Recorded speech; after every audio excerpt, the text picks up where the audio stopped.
It does. I mean, I get my news. My routine is very. It's the same routine every day. There's 3 sources I always go to.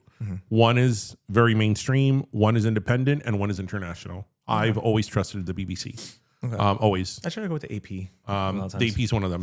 Yeah. So, I mean, I check NBC, AP, and BBC.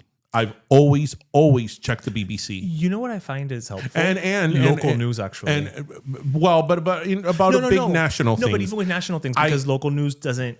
I feel like the local newscasts are not taking a quote-unquote side, where if you go to like CNN versus Fox News versus... You know what I'm saying? Right, but I mean, there's certain things that even local news relies on the national news. Fair. And I read the BBC, both the British version and the American one, because you go to bbc.co.uk and then you go to bbc.com. So I check my news sources in the morning when I get into the office. I'm maybe no more than 10 minutes on it, and that's it.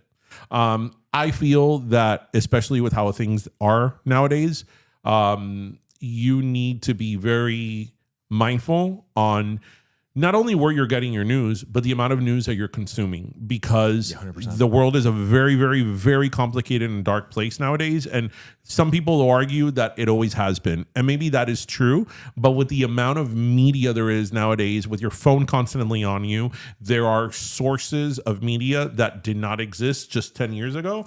And if you don't pace yourself, you're going to doom scroll. Yeah. You're going to get misinformation. You're going to get very biased and incorrect information. So I think you need to be very practical and tactical on how much you're consuming and what you're consuming. I don't trust not one single influencer, not one. At all. Even if it's an influencer that has my same ideology or my same opinions, I don't get my opinion about other people giving opinions. I get my opinion on, I still believe in large part in legacy media, or from distinguished and reputable journalists. And I do believe they're still out there.